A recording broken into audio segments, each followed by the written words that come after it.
Solo cierra los ojos y piensa en Jesús, quien no está muy lejos. Él dijo, estaré con ustedes siempre. No te avergüences de ninguna cosa que Jesús dijo. En cambio, recuerda lo que Jesús dijo al principio de Apocalipsis, cuando le suplicó a su iglesia ser fiel hasta la muerte, y te daré la corona de la vida.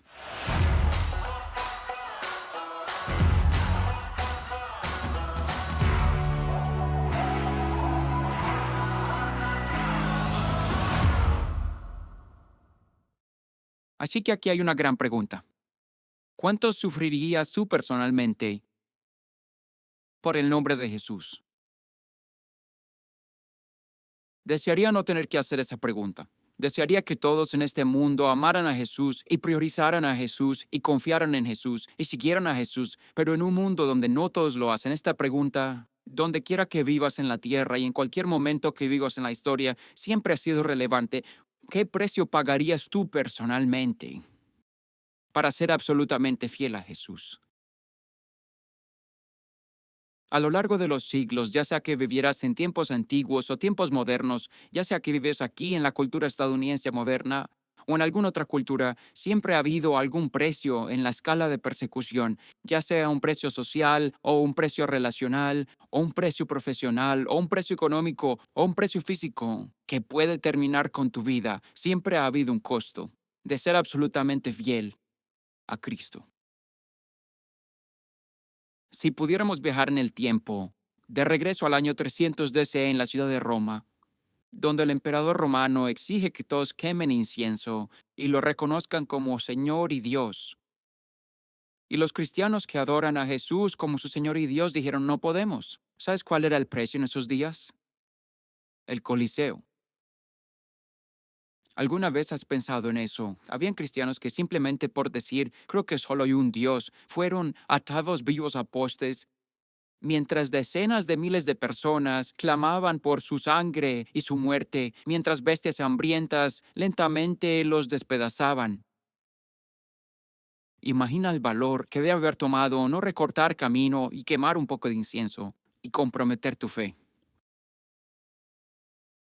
O piensa en los primeros años 1900, donde el ateo Joseph Stalin estaba tratando de purgar no muchos dioses, sino cualquier dios de su imperio ateo. Stalin, conocido por arrestar y asesinar más de 100,000 hombres como yo, que creían en Jesús y proclamaban la palabra de Dios. ¿Pueden imaginar si confesar a Jesús hubiera significado tu arresto, trabajo en esclavitud por el resto de tu vida, sino tortura o muerte instantánea?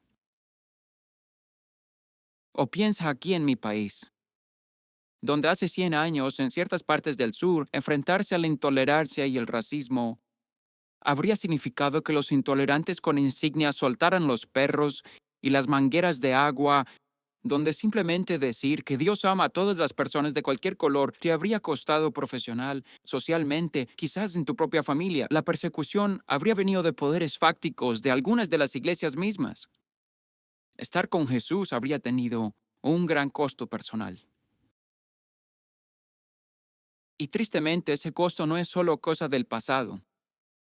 Está sucediendo ahora mismo. ¿Sabías que el año pasado, creo que es cada 14 minutos, un cristiano fue asesinado y martirizado simplemente por sostener ese mensaje?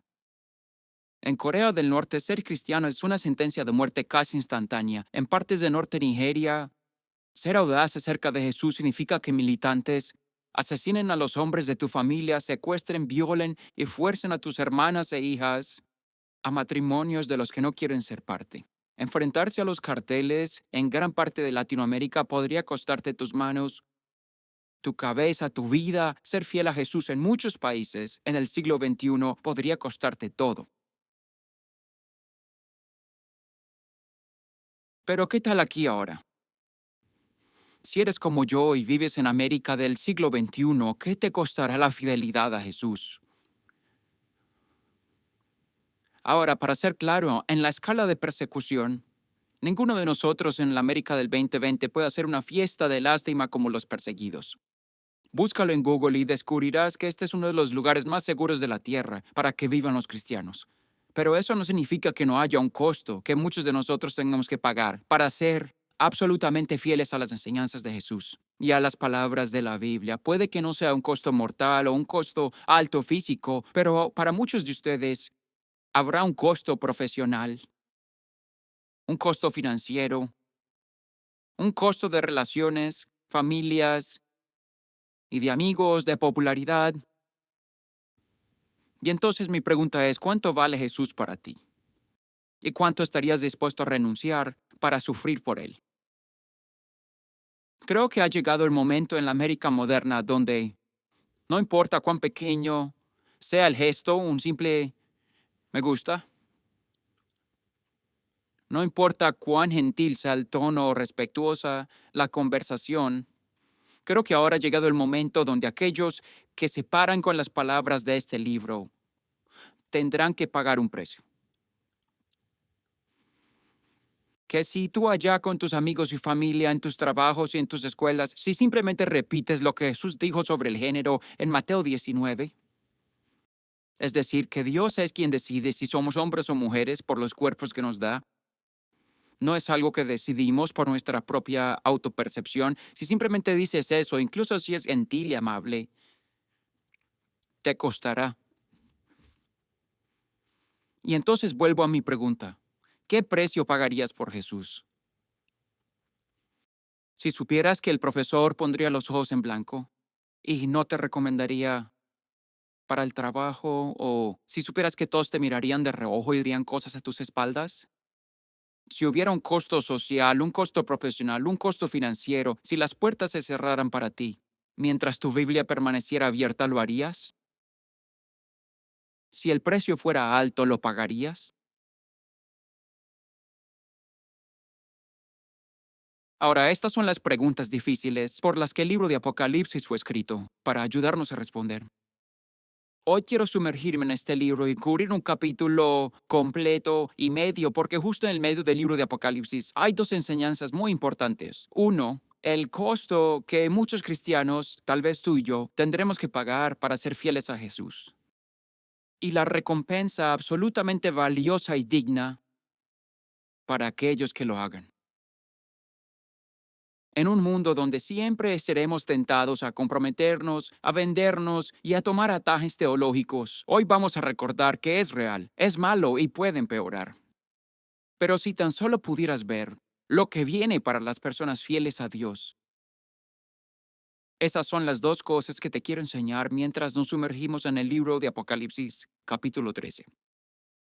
En Apocalipsis capítulo 13 conocemos a estas dos bestias, la bestia del mar y la bestia de la tierra. Y si las representaciones que ingresamos en IA se acercan a algo a lo correcto, se verían un poco así.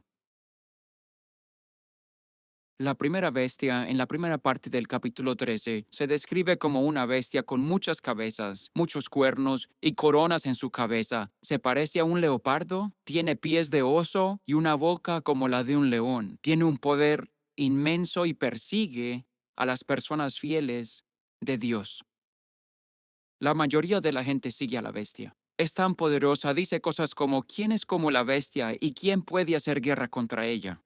La Biblia explica que esta bestia llevará a la gente al cautiverio y matará a algunas personas con la espada. Dice en el versículo 10, esto requiere paciencia y fidelidad del pueblo de Dios.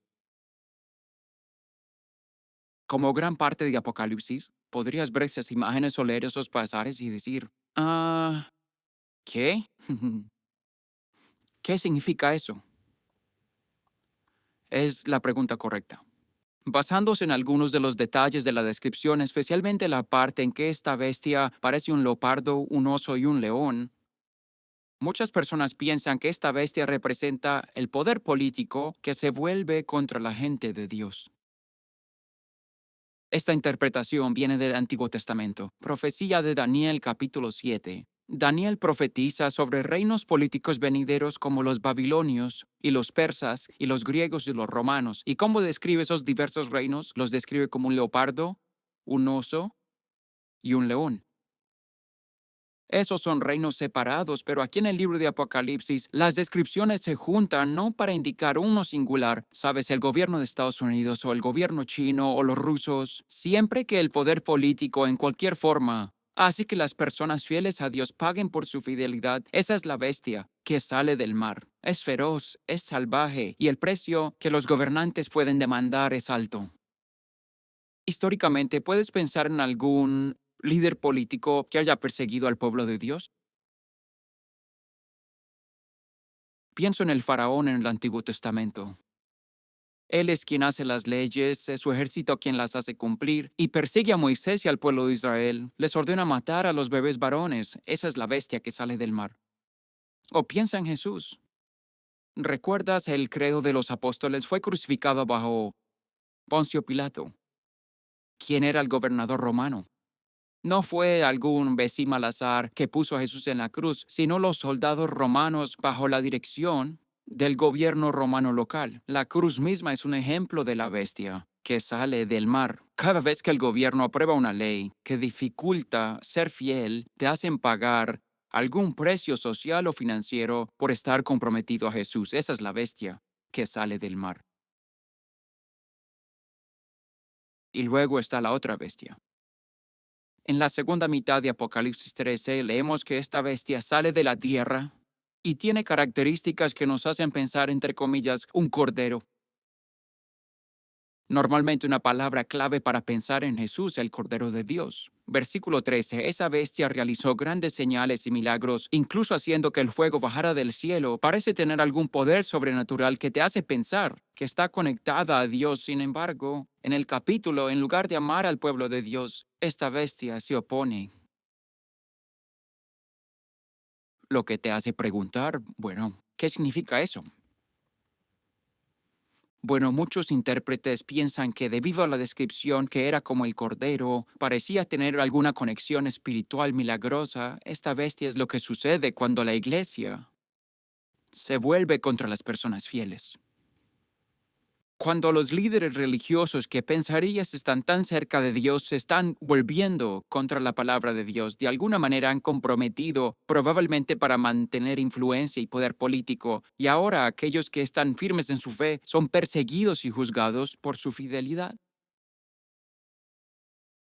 ¿Puedes pensar en algún ejemplo histórico?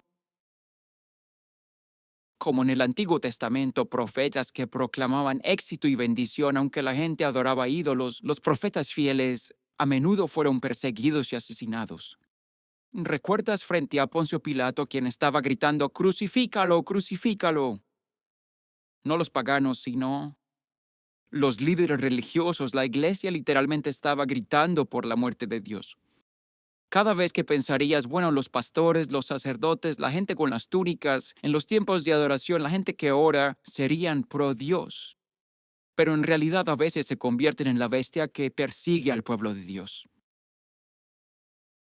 De hecho, esta es la sección curiosa donde leemos que esta bestia obligó a todas las personas a recibir una marca en sus manos derechas y en sus frentes, para que no pudieran tener éxito a menos que tuvieran la marca, que es el nombre de la bestia o el número de su nombre.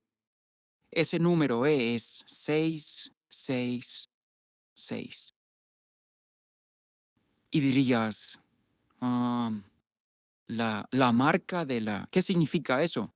Buena pregunta. No lo malinterpretes. Cada vez que inventan alguna gran tecnología, algunos cristianos se asustan y dicen, es la marca de la bestia. Nos están haciendo vacunar, es la marca, la tarjeta de crédito, es la marca de la bestia. No, no, no, no.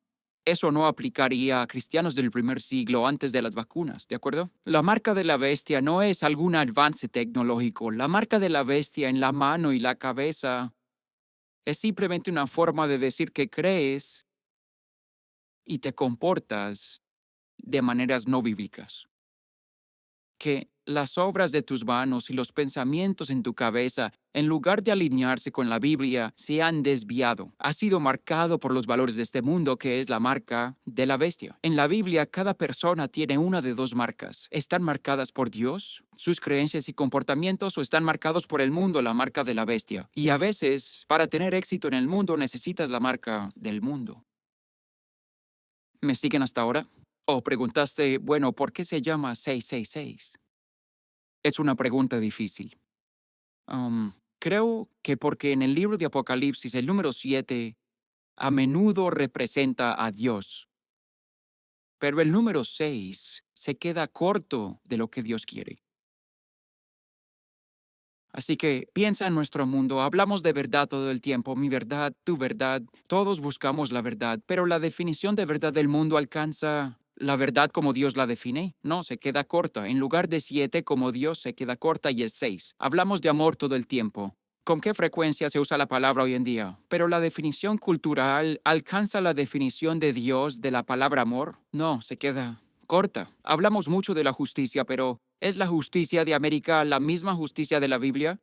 No, así que suena muy espiritual, pero en lugar de ser 777, como Dios es 666, se queda corto de la verdad porque no tiene la marca de Dios, está comprometido y se queda corto de cómo Dios quiere que nos comportemos. Apocalipsis 3 está diciendo, si no tienes la marca, si no abrazas los valores de la cultura y la sociedad, la bestia morderá y habrá un precio que debes pagar.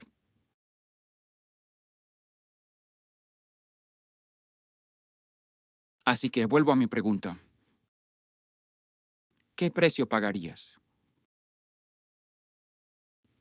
Si estás en la escuela y el maestro está repitiendo los valores de este mundo que quedan cortos de los valores de Dios, ¿qué haces? Cuando no estés en la iglesia el domingo en la mañana, pero estás superado en números por amigos el viernes en la noche y sepas que podrías callarte y ocultar tu fe o expresarla respetuosamente, ¿qué haces? Cuando sepas que si lo dijeras o enfrentas eso te costaría. Tal vez estudiaste tanto tiempo para llegar a este punto en tu carrera, pero sabes, si no hago lo que la empresa quiere, si no estoy de acuerdo con lo que dicen, o si en alguna situación extraña fueras como muchos cristianos antes de nosotros, con un costo físico, habían puños y prisión involucrados, ¿qué precio pagarías? Antes de que nuestra iglesia se mudara a esta ubicación, algunos de ustedes tal vez recuerdan, estábamos a menos de 1 kilómetro en Franklin Street y en el vestíbulo los miembros de nuestra iglesia habían colocado varios pasajes bíblicos en diferentes paredes del edificio. Antes de entrar a la iglesia creo que había un pasaje sobre alabar a Dios por su fidelidad, pero al salir de la iglesia había solo una puerta principal por la que pasabas, había una cita bíblica en la pared justo antes de salir. Era lo último que veías antes de salir. Me pregunto si alguno recuerda lo que decía. Era una cita de Jesús que decía, si el mundo te odia, me odió primero.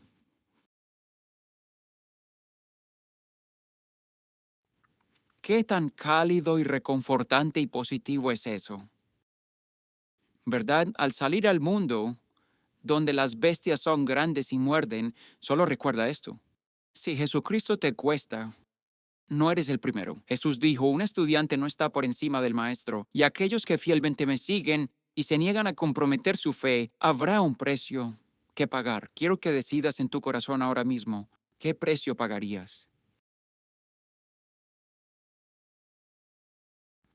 Pero tal vez antes que respondas esa pregunta, debería leerte la última parte de nuestro estudio bíblico.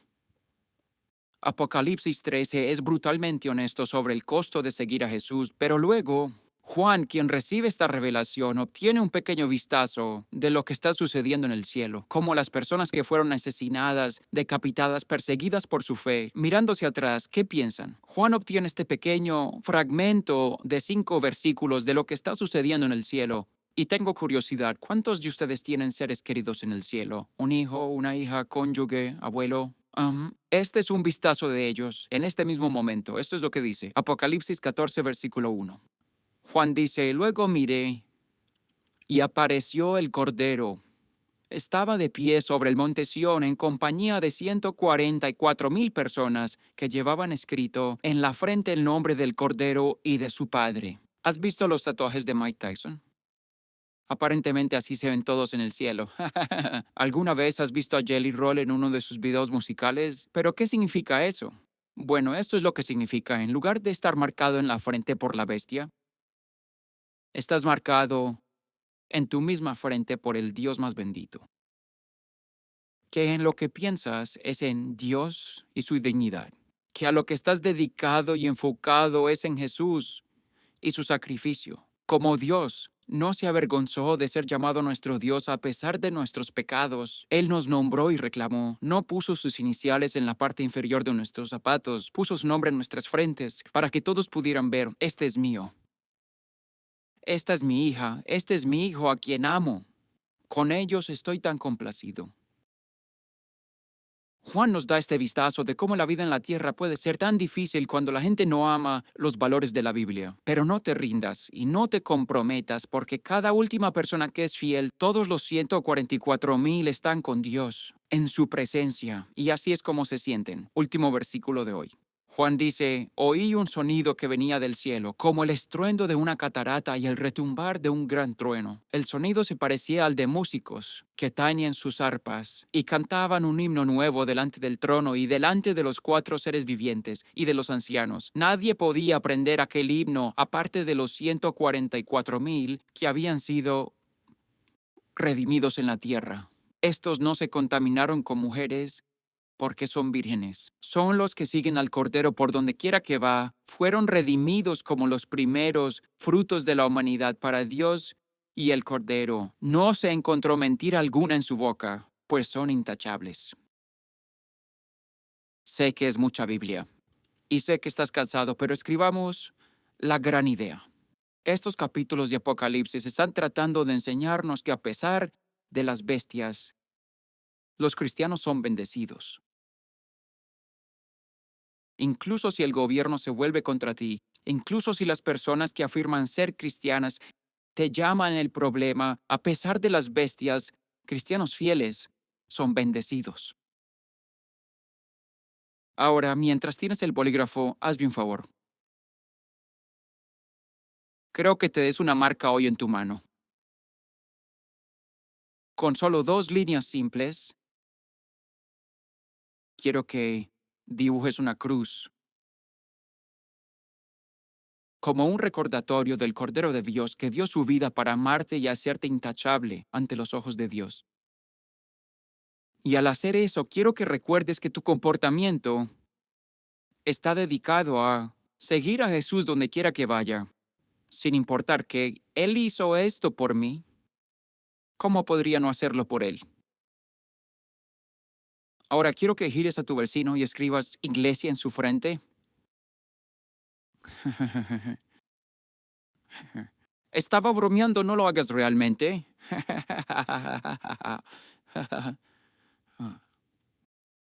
Pero espero que creas eso.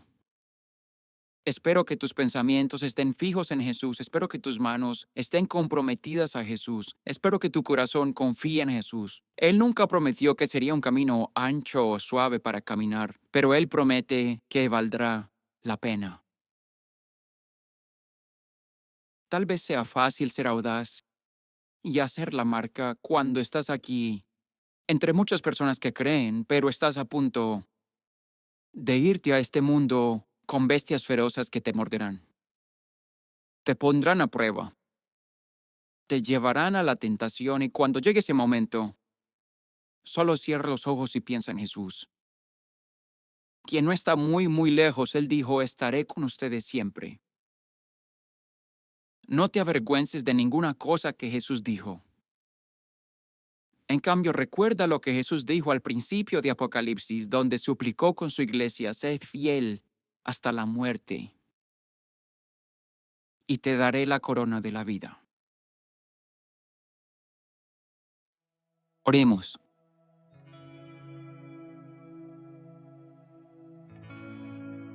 Oh Dios, es tan fácil para los pastores hablar grande el domingo. Hay poco costo. De hecho, hay algunos cristianos aquí que hoy me darán palmaditas en la espalda en el vestíbulo y me agradecerán por mi valentía, pero esta no es la prueba. La prueba está afuera de este edificio. Cuando estemos superados en número y cuando simplemente sabemos que hay un costo, ruego por valentía. Ayúdanos, como dices, a no tener miedo, sino a mantenernos firmes y valientes. Como Juan el Bautista cuando confrontó a Herodes, aunque le costó su cabeza. Como Jesús cuando confrontó a Pilato y su versión de la verdad y a los fariseos por su hipocresía, aunque le costó su vida.